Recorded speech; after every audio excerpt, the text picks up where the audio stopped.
Richard Sandbrook, and I'm from Science for Peace. And this webcast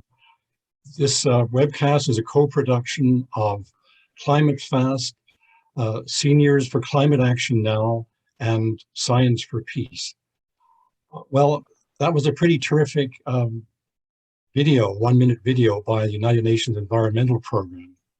I don't know how you responded to it, but for me, it was a matter of anger and sadness. Anger at the loss of the world I know and love, and sadness at the realization that even if all the countries who signed the Paris Agreement fulfill their obligations, we would still be on a trajectory to reach 2.7 degrees centigrade by the year 2100, which of course would be disastrous. So the goal of 1.5 degrees of warming, of limiting global warming to 1.5 degrees of warming, is rapidly receding. We're likely to blast right past that goal in the 2030s if we continue with our current trajectory. So we have a major task ahead of us. Basically, what the world needs to do is to cut emissions nearly in half within the short space of only 8 years. And of course, if we don't do so, there will, as we all know, very dire consequences. Consider just species extinction, for example. The rate of species extinction is picking up, and even during the short space of this webcast, 10 species will become extinct. And that will continue to escalate as climate temperatures rise and habitat decreases. So we all know this is the background, this is the context of our webcast tonight, and we all know those kinds of facts. The question is, how does this webcast contribute to a solution to this crisis? Well, if knowledge is power, then this webcast empowers people with the knowledge on two crucial areas. The first area is an evaluation of Canada's climate record. We all know that Canada has not, by any measure, done well on climate issues in the past. But what is the nature, how adequate is Canada's climate plan today?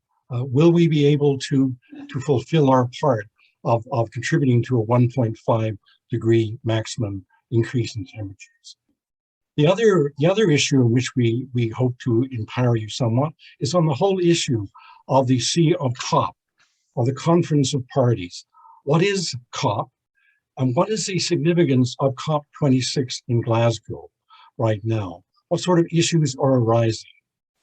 So to deal with these very important two areas of concern, we have tonight, or this afternoon, a roster of 7 distinguished speakers.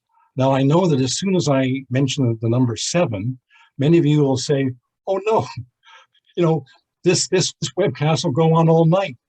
Well, it won't. We have, as I say, very polished speakers who have timed their talks very well. And in addition, your moderator here will be also holding people to that schedule. So we will finish around 5:30 or 5:35, and we will then have a time for Q&A at that point. So if you have any questions, please add them to chat. We will select the questions from Slack for the Q&A period beginning around 5:35. Now, I'll briefly introduce each panelist just before they speak. So the final thing now for us to do is for me to turn over to Lyn Adamson for the land acknowledgement. Lyn.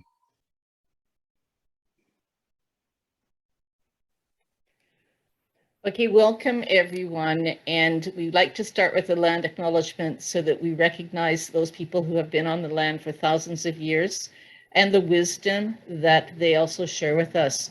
The power of the land defenders, Indigenous land defenders, in many of the struggles across this country is making a huge contribution and is teaching a lot of us how we can do so as well.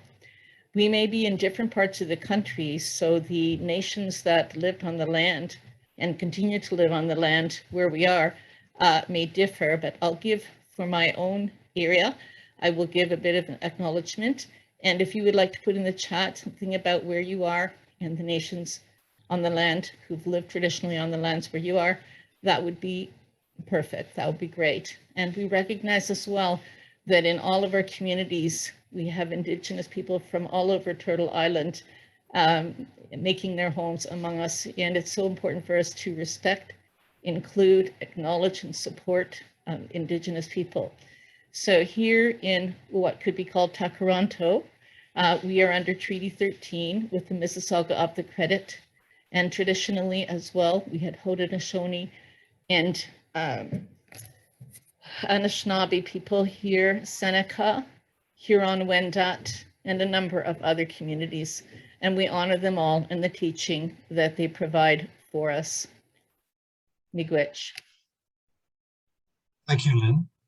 Okay, let us begin the program with Gail Greer, who approaches the issues. What is COP?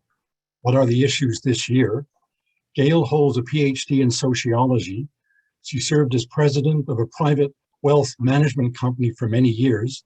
She is now in supposed retirement, an environmental and political activist working through Seniors for Climate Action Now and the Green Party. Gail. Thank you very much, Richard.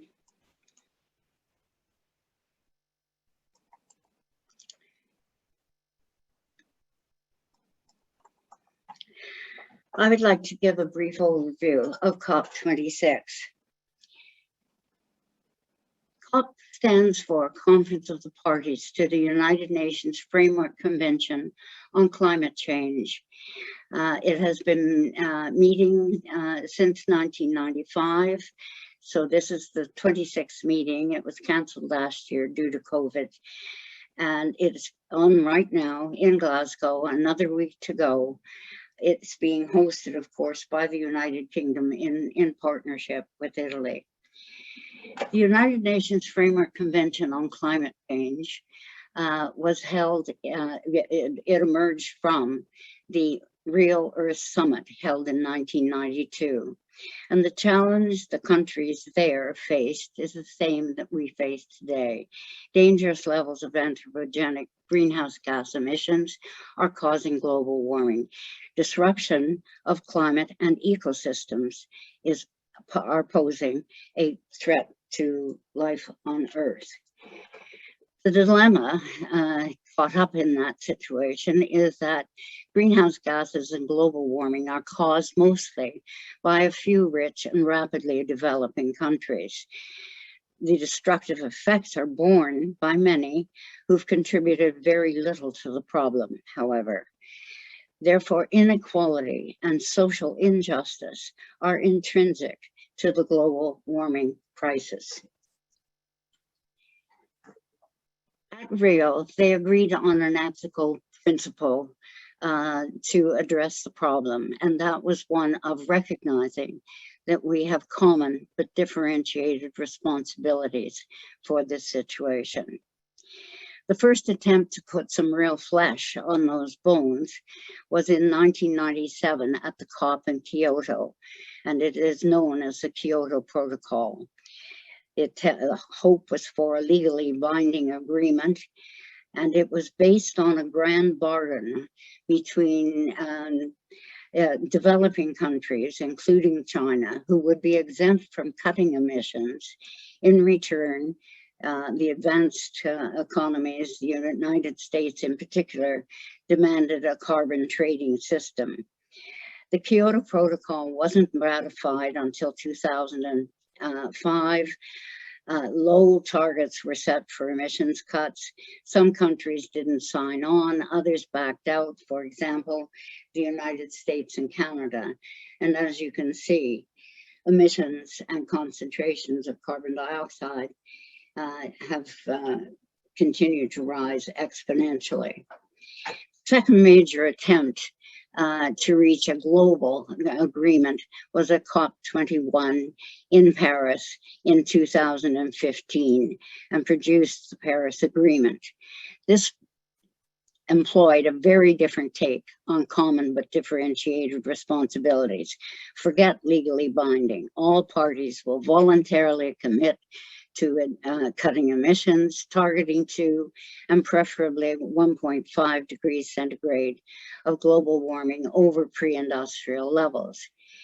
Each country will come up with its own nationally determined contribution, or NDC, to be ratcheted up every 5 years.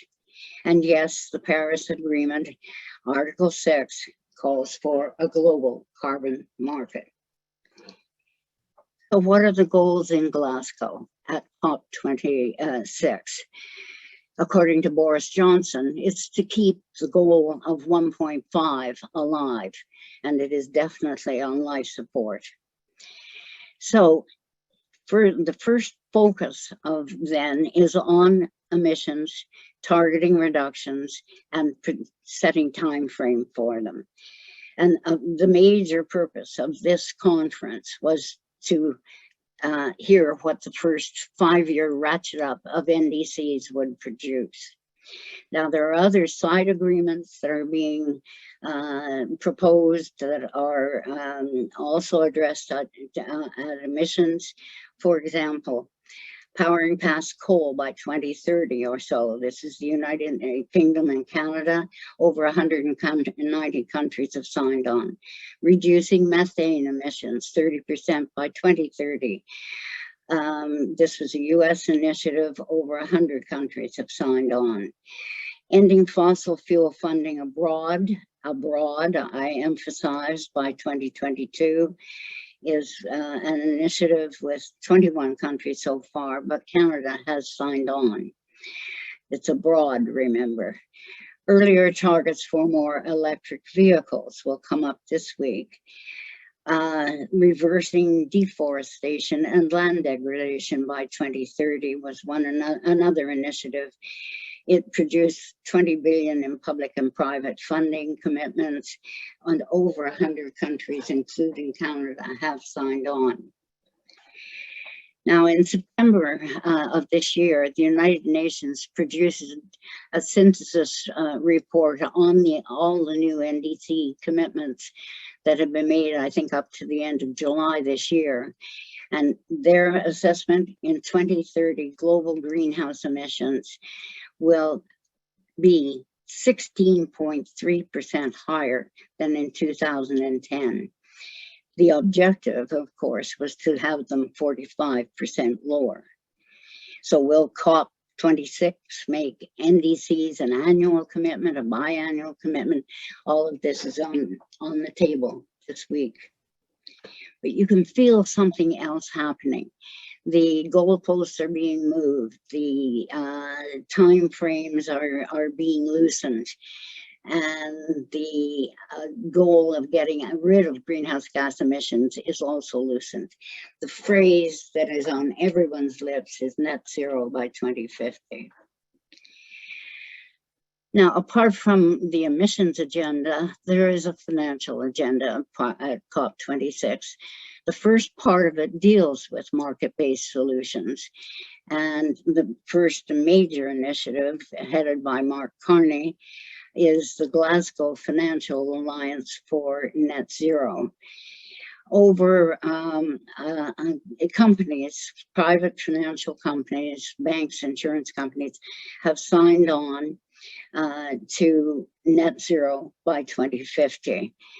And they're very interested, of course, and believe that it's essential to making that alliance possible to finalize the rules for that market in carbon offsets. And this is the most difficult problem. It blew up Madrid last time around. And the issue, of course, is cui bono, who benefits? The second part of the financial agenda at COP26 consists of social justice programs. Over 10 years ago, there was a commitment made at a COP in Cancun for climate finance of $100 billion annually, starting in 2020, to go to less developed countries for adaptation, not just mitigation, because they often don't have much to mitigate, but to adapt to the effects of climate change. This is at 80 billion, and the goal now may be 2023. The other major social justice program that is on the table at the insistence of less developed and most vulnerable countries is loss and damage, to compensate countries when mitigation and adaptation are no longer an option. Again, it's been on the table at a number of COPs and is still pending. The final point I would like to make about COP26 is its social organization. We've got 25 to 30,000 people attending in Glasgow, and typically at major COPs. They are broken up into two zones. The blue zone includes all of the government delegations, their scientific and financial advisors, the international financial agencies, etc., all accredited by the United Nations Framework Convention on Climate Change. And all of the parties that are involved in that formal structure of the Conference of the Parties tend to divide up into negotiating blocks, and there are 10 Gail, to 15 of 1 them. minute. Thank you. The final sector is the green zone, aptly named. This is civil society, NGOs, and media. To me, this is the vital sector, when the only court now enforcing these agreements is public opinion. Thank you.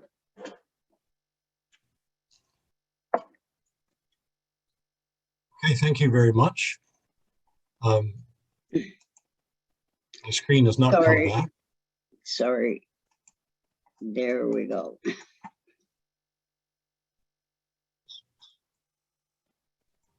Okay, next is David Robertson with a critique of the Liberal government's plan. Dave worked for the Canadian Auto Workers for 25 years. He is a member of Seniors for Climate Action Now and the co-author of a report entitled The Liberal Climate Action Formula, a Recipe for Failure. David.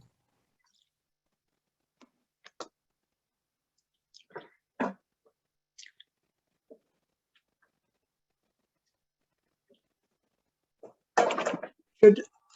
And thank you for the invitation to be here, and to all of you who have come to attend this event, I'd like to thank you as well. Over the last year, Canada's climate plan has been built in fits and starts. The foundation was poured last December, and since then, various planks have been added here and there. The result is what we have today: a wobbly structure and a shifting foundation. And I'm going to review some of those developments in 3 acts. Act 1 will focus on the government's official plan. Act 2, the federal budget and the Biden summit. Act 3, the recent federal elections and the promises. In December 2020, the federal government released its official climate plan called A Healthy Environment and a Healthy Economy. The document amounted to a smorgasbord of about 64 climate initiatives, ranging from home retrofits to clean vehicle subsidies, from electric buses to planting trees. Some were very attractive, some very worrying. As a package, however, it was too little too late. The various initiatives suffered from inadequate funding, poor design, insufficient ambition, and they were all decoupled from expected emission outcomes. But the fault lines went deeper. The government's climate plan was characterized by 4 remarkable failings. First, it all but ignored solar and wind renewable power. Second, it put all of our eggs in the wrong basket of unproven technologies, such as carbon storage, small modular reactors. Third, it tied Canada's future to what is called blue hydrogen, or hydrogen made from fossil gas. And finally, The government's plan was more about economic aspiration than climate action. Canada was to emerge as a global hydrogen powerhouse. The wrap-up to Act 1 can be provided by the SCAN report, A Recipe for Failure. Very straightforward. The government climate plan will fail to achieve our Paris emission reduction targets. Act 2 starts with the federal budget, which was released last April. The budget tweaked a number of initiatives. It added a few new ones. It earmarked money for parks. It added some extra money to building retrofits. But announcements like these ones were completely overshadowed by the government's commitment to fossil fuels. The budget doubled down on the government's commitment to the fossil fuel industry. It provided $8 billion for big emitters. It announced a new major tax credit for fossil fuel companies in carbon storage projects. It repeated the commitment of $1.5 billion for blue hydrogen. The most significant development in Act 2, apart perhaps from the Net Zero Accountability Act, was an increase in Canada's climate ambition. Canada's emission reduction target went from 30% to 36% in the budget. And then just 4 days later, and after a phone call from President Biden, it was increased to 40 to 45%. The phone call from Biden added some drama to Act 2, but it also revealed how cavalier the government's approach was to climate pledges. There are two broad ways to view Canada's greenhouse gas emissions: at an economy-wide level, and more specifically on a sector-by-sector basis. At an economy-wide level, here's what we know. The production and the use of energy is responsible for 80.7% of our emissions. The main driver of increases in emissions is the growth in energy demand. We also know that in Canada, 1,700 emitters are responsible for about 40% of all greenhouse gas emissions. On a sector-by-sector basis, here's what we know. The share of oil, gas, and refining industry in terms of emissions is a whopping 26%. Emissions from the transport sector, 25%. The third largest source of emissions is from buildings, which produce about 12%. Taken together, those three are about 2/3 of the country's emissions. So if we know where the emissions come from, and we know the time that we've got left in which to act, a climate plan should address both of these matters, the sources and the timing. Canada's plan doesn't. From an economy-wide perspective, or a more detailed sector-by-sector approach, the government plan fails. Carbon pricing won't achieve the predicted emission reductions. The $8 billion to big emitters, a mistake. Commitment to blue hydrogen, a real problem. Small modular reactors, expensive, unproven, hazardous. Our forests are now carbon sources. Planting 2 billion trees won't change that. There's been a failure to invest in solar and wind. Building retrofits will only affect 1 in 10 houses. Prohibiting the sale of gas-powered vehicles is great. It's critical. It's 2035. It's 5 years after 2030. There is not enough money for electric buses, and on and on. The wrap-up of Act 2 goes to the report entitled Canadian Energy Outlook 2021. The extensive and detailed report by the Tortier Institute concludes, currently implemented and publicly announced measures are insufficient to reach 2030 greenhouse gas emission targets. Now, admittedly, that report was published in August, prior to the last election. Which brings me to Act 3. In the election, the Liberals promised a number of climate initiatives, and some were incredibly encouraging. But the one that stands out and the one that got the most attention from both the press and the climate action movement was this one. Quote, make sure the oil and gas sector reduces emissions at a pace and a scale needed to achieve net zero by 2050. I'll come back to that point. The lead up to COP26 saw quite a few alarming and compelling reports. Some of them are on the slide. Behind the dire warnings in the report, there is an urgent call to action. The conclusions are unequivocal. Stop fossil fuel expansion, rapidly phase out the production and burning of fossil fuels, invest heavily in alternative energy. Canada disagrees. Canada's plan moves in a different direction. As expressed by the new climate change minister, quote, "We're not trying to cap production. We will be capping the amount of pollution that comes from those sectors." And that view is precisely the problem we've got. And it points to the critical failing of Canada's climate plan. In a code red world, where in the words of David Attenborough, there is only a desperate hope, Canada is the only G7 country that has failed to lower emissions. We're one of the 8 countries responsible for 70% of extraction-based greenhouse gases.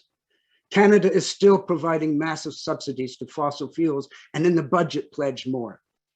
Canada plans to expand oil and gas production for decades to come. Canada's emission reduction target of 40 to 45% is too low to limit global warming. Canada plans to use its fossil fuels to become a global, dirty hydrogen powerhouse. Act 3 can be wrapped up by thinking about competing climate action formulas. On the left of the screen is what the government is committed to. It can be called the fossil first approach. This formula is this: carbon pricing plus dirty hydrogen plus carbon storage plus small modular reactors equals Paris 2030 and net zero. But we need a different formula. We need a different 1 minute.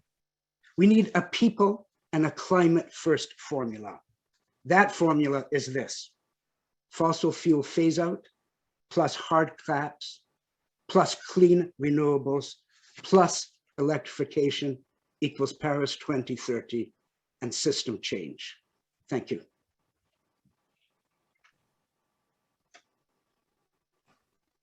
Well, thank you, Dave, for a very concise summing up of your critique. Next on the roster is Ali Hashemi on Canada's broken promises and realistic futures. Ali is a biotech entrepreneur with a background in systems engineering. He was galvanized into an active climate advocacy in 2019 by the realization that climate catastrophes were occurring much sooner than predicted by the accepted models. Ali is on the board of Science for Peace. So Ali, please go ahead. Thank you, Richard. Thank you for having me today. My message, unfortunately, is not very optimistic or positive, but it needs to be said.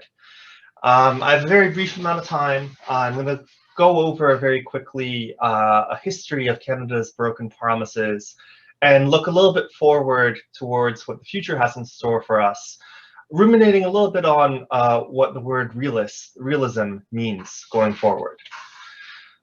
First, I'm going to review our failure to our Indigenous peoples, the First Nations on Turtle Island, failure to Canadians and ourselves, and failure to the world at large. Unfortunately, the history of Canada can trace back to not honoring our treaties with our First Nations people, beginning with the dish with one spoon wampum, through fast forward to 1999, the Supreme Court of Canada ruling against British Columbia and Delgamuukw, to not abiding by the UN Declaration on the Rights of Indigenous Peoples. And First Nations, our First Nations brothers and sisters have been at the forefront of the climate struggle for decades. We see this most recently in Fairy Creek, last year in Wet'suwet'en and Unistoten.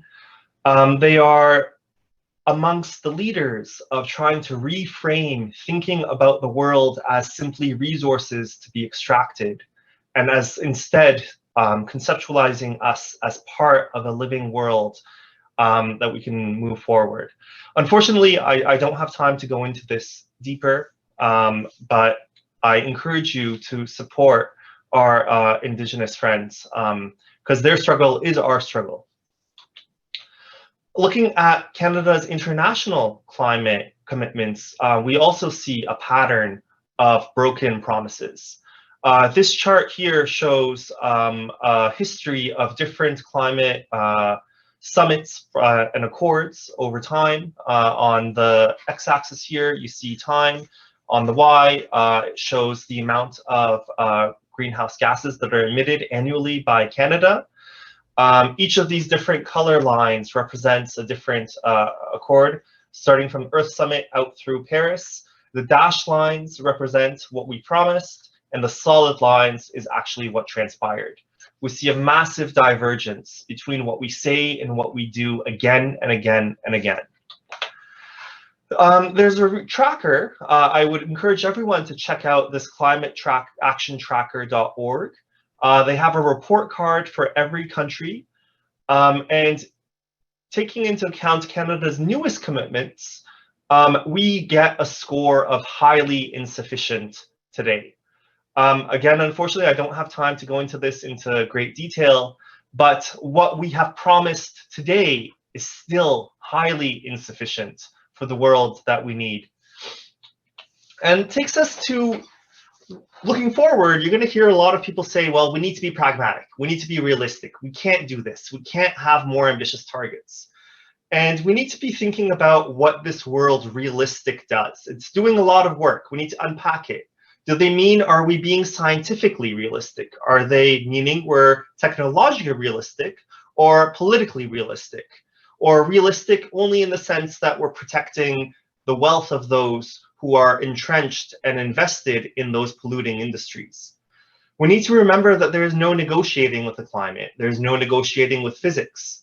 Should realistic mean that we are doing something that takes us the path of least resistance? Or does it mean that we're actively condemning millions to death through our inaction?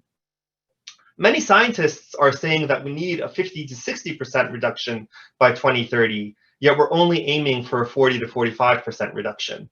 Sir Robert Watson, the former chair of the IPCC, said recently that countries need to double and triple their 2030 reduction commitments to be aligned with the Paris target.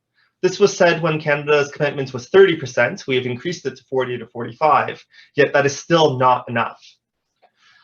Officially, and I mean, our previous speaker has spoken a little bit about this, so I will not go into it in depth, but I will leave us with these words from the president of Palau. Our inaction is effectively, we may as well be bombing their islands. We cannot let that be the reality that transpires. Thank you. Thank you very much, Ali. That was exactly 5 minutes. And now we are going on to Danny Harvey. I hope Danny Harvey is here. I didn't actually see him in the earlier period, but assuming, Danny, are you here? Yes, I'm here, but my camera isn't working again. Oh, no. But I'll be able to share the screen, I'm sure. Well, let me just introduce you anyway before you start. So Danny is going to focus on what the world collectively needs to do if we want to limit average global warming to 1.5 degrees centigrade. Danny is also, as Ali is, a board member of Science for Peace. He's a climate scientist at the Geography Department of the University of Toronto. He's a co-author of reports by the Intergovernmental Panel on Climate Change. He's written 2 textbooks on climate science and numerous articles, particularly on clean energy issues. So Danny, please continue. Okay, thank you. So I take it now that my screen is showing? Yes. Okay, good.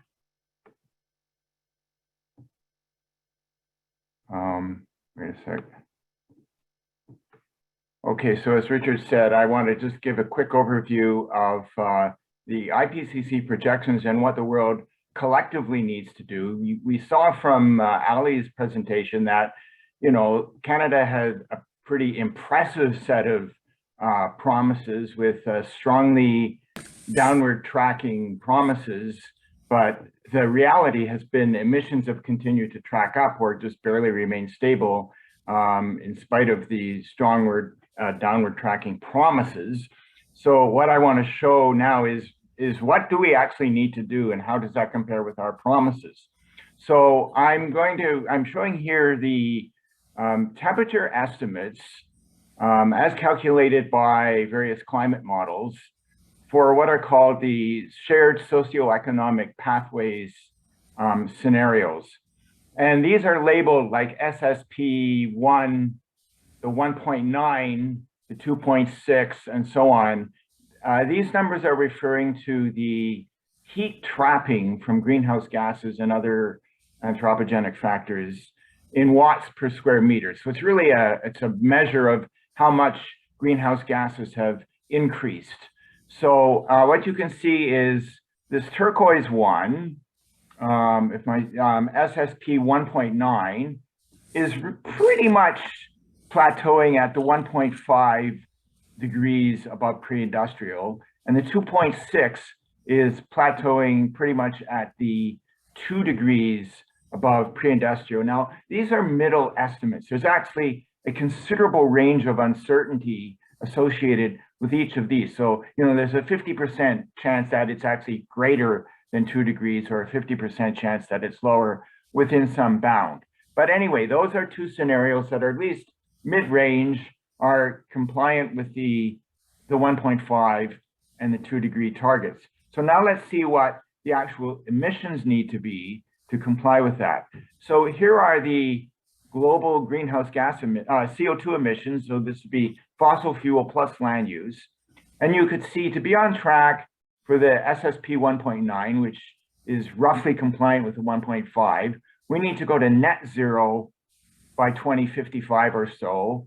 And for the 2 degree target, we need to go to net zero by 2075 or so. And net zero means we could have a small residual fossil fuel emission, but it would have to be offset by some negative emission, the most viable one being a carbon sink through reforestation, which first means we first have to end deforestation. Now, in terms of methane, you can see that the 1.5 scenario requires about a 55% cut by 2050 and a 75% cut or so part CO2 by 2055 to 2075, and various cuts for methane and CO2. Here is the breakdown of the emissions. So for CO2, you can see coal, it has the largest share, followed closely behind by oil and then natural gas. Land use, which is primarily deforestation, is coming in at a quite substantial 15%, and about a third of that would be related to agriculture, animal agriculture related. For methane, the single largest factor is cattle. The oil and gas and fossil fuel industry is about 40%. And this, of course, was the subject of some recent agreements, but agriculture and animal agriculture in particular is an important part of the puzzle. And then finally, for N2O, which we need to cut by about 25%, agriculture, primarily fertilizer use, is responsible for half.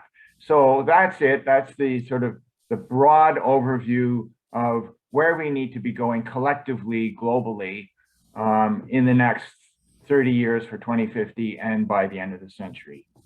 Thank you. Thanks, Danny. Exactly at 5 minutes. Well, okay, I have to do this to stop sharing. Okay, good.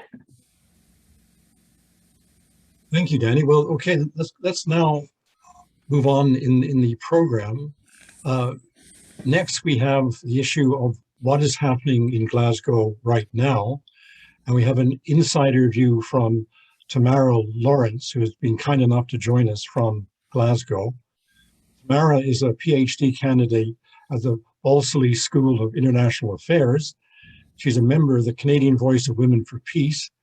And last but far from least, she is a highly effective activists on peace and climate issues. So Tamara, what has been going on in Glasgow?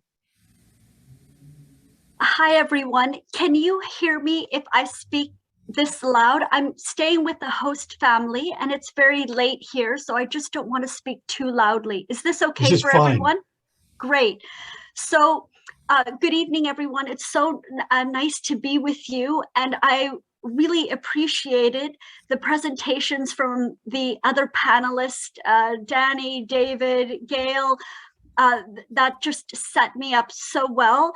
And I'm so happy to be able to share some of my experience with you at COP in Glasgow and with the civil society movement. So I am here with the Women's International League for Peace and Freedom. I'm also involved with the Women Gender Constituency, which is part of the UN Framework Convention on Climate Change. I'm also involved in an international working group on arms, militarism, and climate justice. And I came to Glasgow carrying my banners and my pins and my fact sheets. I'm wearing my pins now, and my fact sheets are on Canada's carbon bootprint, the problem of military emissions and military expenditures. My other fact sheet is on NATO being a threat to people and the planet. And I have these banners: demilitarized, decarbonized, decolonized. People love them. I've been passing out these pins. And then the other pin that I have is NATO is a climate criminal. On Wednesday, at COP, the NATO Secretary General Jens Stoltenberg came to speak, and NATO's demand for military spending and carbon-intensive weapon systems are going to prevent us from achieving the Paris Agreement targets and also achieving the UN Sustainable Development Goals. And those goals are also very important to the conversations that are taking place right now in Glasgow. Yesterday was the big climate march. I hope that you participated in a march in your community. So there were 50,000 people on the streets in Glasgow. It was extremely wet and windy. I understand that there were 200 solidarity actions around the world, about 1 million people on the streets calling for climate justice. That's fantastic. And Greta Thunberg, of course, spoke at the park, and she reminded everybody that the science demands drastic emission reductions. And today, the People's Summit has started. This is a 3-day event. There are in-person, of course, here in Glasgow,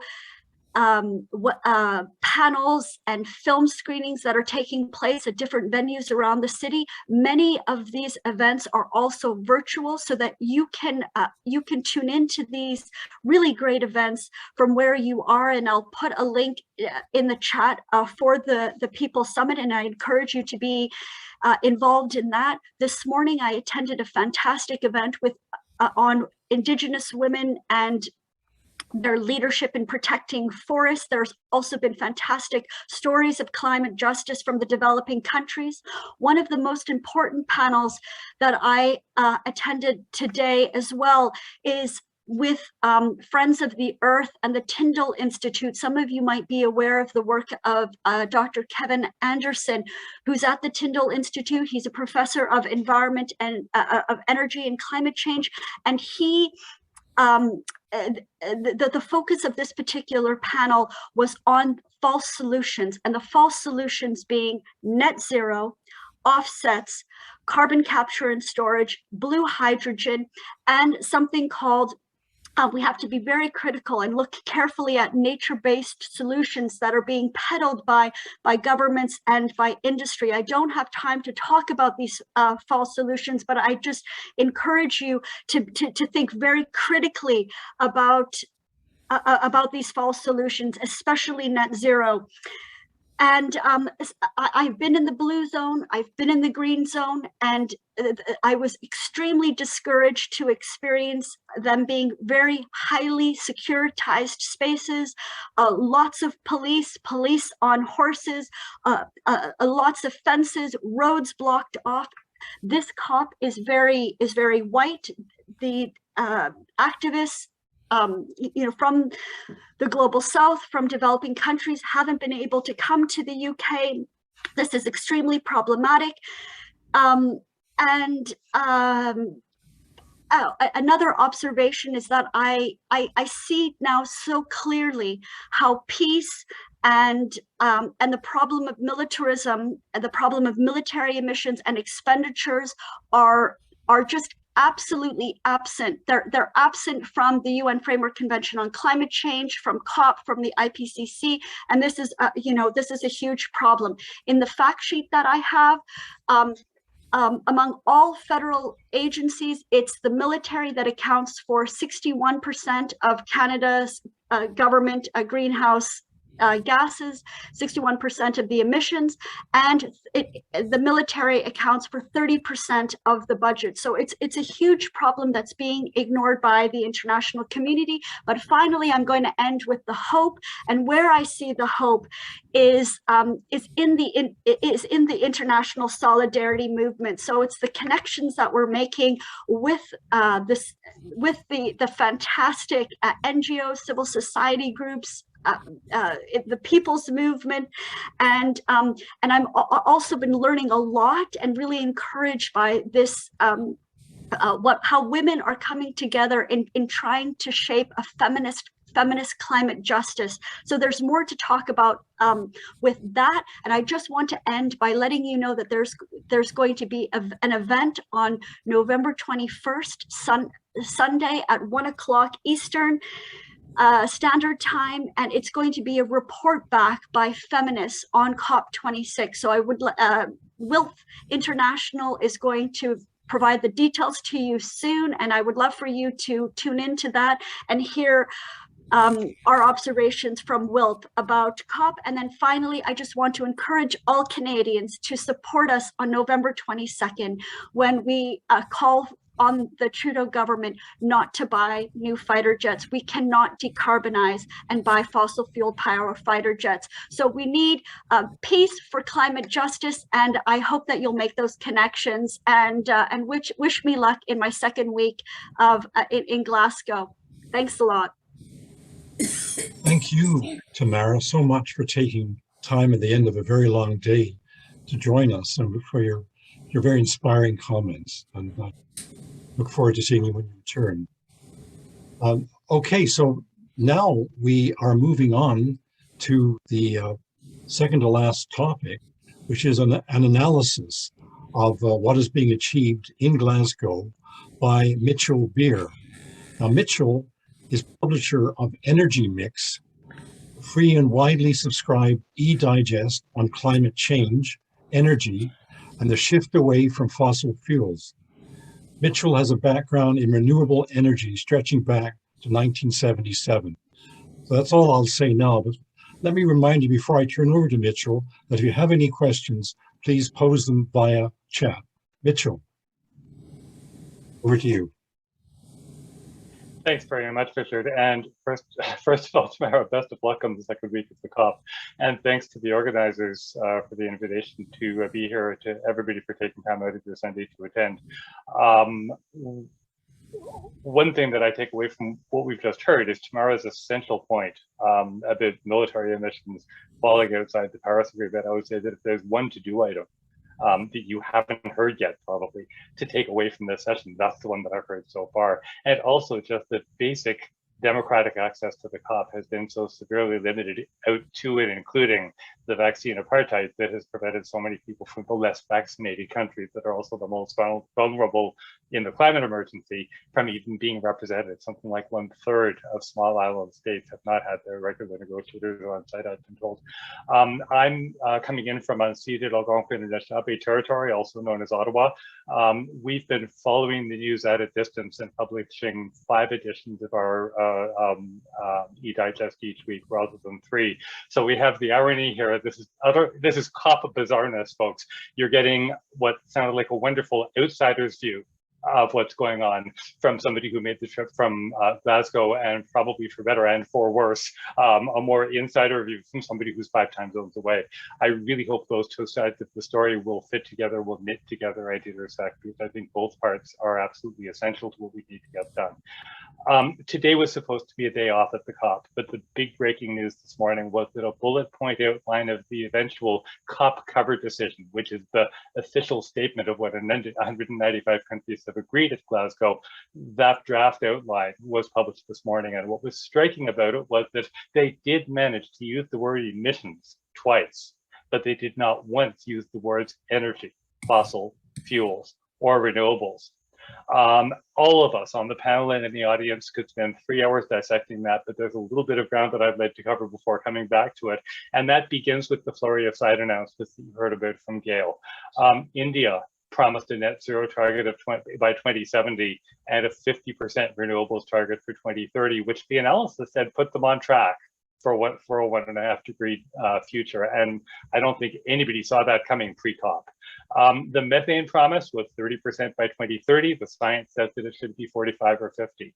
The deforestation pledge for 2030 is underfunded by a factor of about 4. Indonesia backed out of it within a couple of days, saying we didn't agree to stop deforestation by 2030. And meanwhile, it allows the loggers 9 years to keep going. And if anybody would like to pass a side bet on whether Jair Bolsonaro can log the rest of the Amazon in 9 years, you know he will try, because this deal allows him to.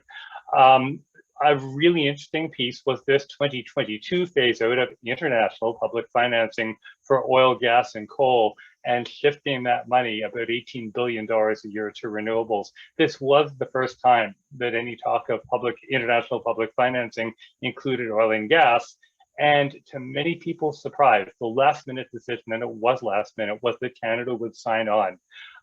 It's been pointed out that this is international, not domestic. It is new investment, not existing. So those are the holes in it.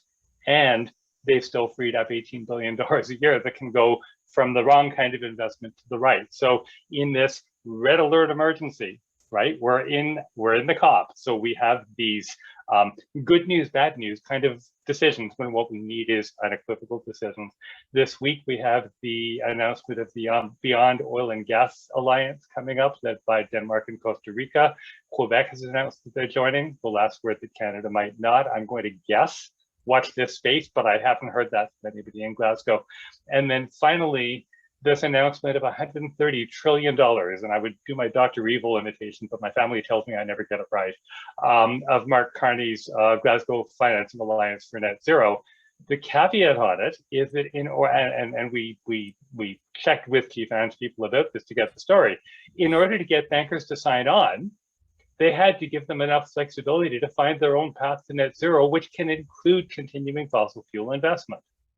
And if that had not been allowed, what the spokesperson told us was many of those institutions would not have signed up. So when you've been hearing, now we've heard in the opening video and through the session that we're still on track for 2.7 degrees Celsius. There was a moment in the course of the week when the head of the International Energy Agency, Fatih Birol, stood up at a session and said, we'll see what happens for the next 9 days, but meanwhile, let's celebrate, because all of these promises bring us to 1.8 degrees Celsius. And there was massive pushback on that, because the assumptions behind it are, first of all, that everybody who made those promises meant what they said. So Indonesia wouldn't back down on deforestation, that Poland wouldn't pull out of the coal agreement, and so forth. And secondly, that even if they meant it, that they would deliver on their promises. So we have all of this activity. We have, on the other hand, 100,000 people out in the rain in Glasgow and 1 million people around the world shouting back, blah, blah, blah. And there's potential, I think, that both of those storylines, both of those narratives are right. And which one predominates over the next week and beyond will depend on 3 things. First of all, how the negotiations go while we're still at the COP, the crucial details of the way those pledges are implemented. And those details will come out over the next weeks and months. And it's going to be on all of us to organize and mobilize and push like hell wherever we are to get the best possible outcomes on those on those decisions. And then thirdly, how everybody shows up and does their part afterwards.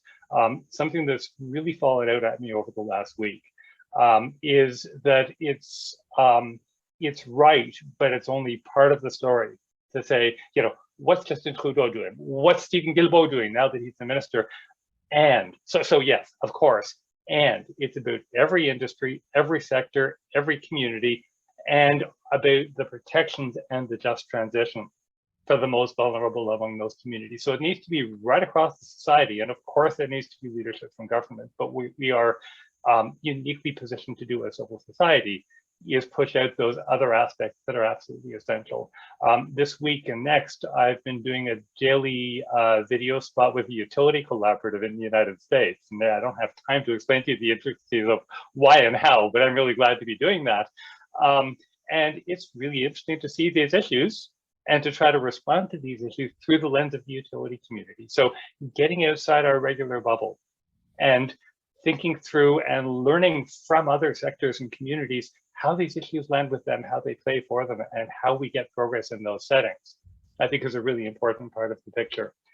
How Canada is showing up so far, what we are hearing is, first of all, that once again, Canada signing on to the International Public Finance Agreement, it was a last-minute decision. It was not expected. It's really good news. As far as it goes, again, with the typical COP caveat, and in general, what one of the civil society negotiators was telling me earlier today is that Canada has a reputation for being constructive in COP speak, in the negotiations, in the negotiating rooms, and that's happening again this year. So the general sense is within the context of what is it is not possible in the COP, we're showing up. But all of that brings us back to this document this morning. What I was hearing from somebody yesterday, in fact, you know that the Paris Agreement, I think it was mentioned earlier, the word fossil fuel do not show up in the Paris Agreement at all, not once. And somebody who was there longer ago was explaining to me yesterday that there's what amounts to a gentleman's agreement, and I'm sure the gendering of that term is not accidental, not to mention fossil fuels. And in this document from the UK presidency, we're seeing that happen again. The cover text is essential because it is the statement of what countries agree. So we have all of these decisions, announcements, all the rest that took place on the sidelines outside the scope of the agreement. And in order for them to have effect under the Paris Agreement, they have to be in the decision. What we're hearing is that the UK presidency had the scope, had the option of including the fossil fuel references in the cover decision and in this early draft, I should say, of the cover decision. And in fact, they've been under pressure from the Least Developed Countries Coalition, from the Climate Vulnerable Forum, which represents the 1.2 billion most vulnerable people in the world. There's plenty of pressure to do it, and the UK decided not to. One part of the speculation is that they're trying to avoid conflict. Thank you. One part of the speculation is that they're trying to avoid conflict. A bigger concern, given this the Boris Johnson government, is that they're trying to pick spin over substance. And we've seen that in so much of the UK government's positioning coming into this conference. So I want to quickly conclude by telling you that there is a pathway to get to 1.5 degrees Celsius and to get it done right. That's not saying that we have to be pragmatic, but on the contrary, that there are real solutions that are practical, that are cheaper than fossil fuels, and they're ready for prime time right now. Ali talked about the path of least resistance, and increasingly the path of least resistance is the path that gives us the transition to 1.5. But right now what we're hearing is that the UK presidency and negotiators from 195 countries and a bunch of other parties have the next week to get their act together and prove that we're wrong to be accusing them of blah, blah, blah. Thanks very much. Thank you. Mitchell, that was precisely 10 minutes, 10 minutes and 1 second. Then I must be an imposter. May I ask all participants please to turn off their audio so we don't hear telephones in the background. Thank you, Mitchell. I mean, your analysis nicely complemented Tamara's on-the-scene reports, so we have a very full idea now of what's going on and what may be achieved in Glasgow. So let us now turn to our final panelist, Lyn Adamson, who will just spend a couple of minutes talking about a couple of ways in which you can actually influence Canada's climate policy, if you should so wish. Now, Lyn is a lifelong peace activist, a Quaker, an environmental campaigner. She's a nonviolence trainer and a conflict resolution practitioner. Lyn is co-chair of ClimateFast, co-chair of Canadian Voice of Women for Peace, board director of Science for Peace. So you can imagine that Lyn has been extremely busy, especially in the last few weeks, but in general, she's a fantastic activist. And we're very, very indebted to her for all her work. So Lyn, please tell us what we should be doing to influence Canadian policy. Thank you very much. And I just want to say that everything we do makes a difference. So our organizing together really will change the future. It really can, and it really will. And it has already made some changes. So you could look at the fact that Canada was actually speaking up about the need for a global carbon price at the COP. And that is the result of 10 years of lobbying by Citizens Climate Lobby to get Canada to adopt a carbon price and now advocate for it internationally. That is not the whole of the solution by any means. We've had very good presentations that show us exactly the challenges that we face. But I simply want to give it as an example of when we go for something, we can often make a difference. We have to make our lobbying efforts match, and be stronger than the oil and gas lobby. And that is a challenge, but we can do it. So there was a question that was forwarded to me about what are the campaigns that we next need to be working on. There right now is a Climate Code Red lobby campaign that Council of Canadians is working on, and other groups are joining in, and ClimateFast is joining in on that as well. And that involves getting people to sign petitions for the just transition, those planks, and bringing those to their MPs for meetings. And we have recently met, that is to say, the Toronto East End Climate Collective and myself. I was part of the meeting with one of the Liberal MPs who stressed to us that meeting with MPs is extremely important. So that is one thing we can work on, the just transition legislation that we want to see them get it right. So the twin threats of the climate crisis and militarization, as Tamara talked about, we're both close to midnight on those. So we can dial that threat down and help ensure there's a livable planet for the future for our kids. I'm a mother and grandmother, and I'm sure many of you are as well. And this is their life we are talking about, the world that will be there for them. So it is really important to get involved. And there are many different groups you can join. The three groups that are bringing you this afternoon session are Science for Peace, ClimateFast, and SCAN. And I'll put their websites in the chat and check them out and see which is the right group for you. There are also groups like Toronto 350 involved in activism, and Citizens Climate Lobby with the lobbying politicians. Also letter writing, because that's extremely important to get letters in the paper, to write op-eds and to express what needs to be said. Some of those get op-eds in the Hill Times, which all the politicians read. So writing is very important. Science for Peace is also involved in that.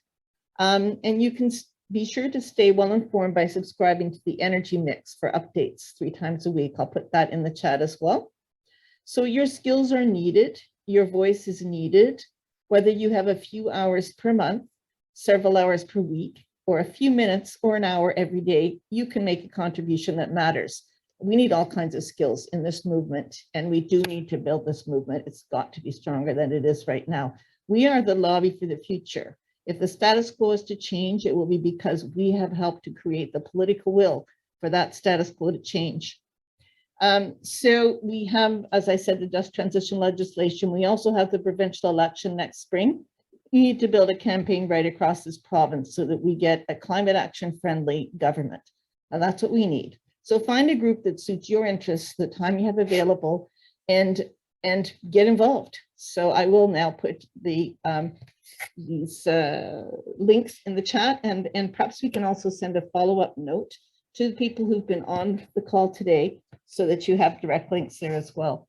Thank you, Richard. I think that's all I was really hoping to say today, but honestly, people, please get involved. We really do need everyone on the team for our planet for the future. Thank you. Yes, thank you very much, Lynn. We certainly do need everyone on the team.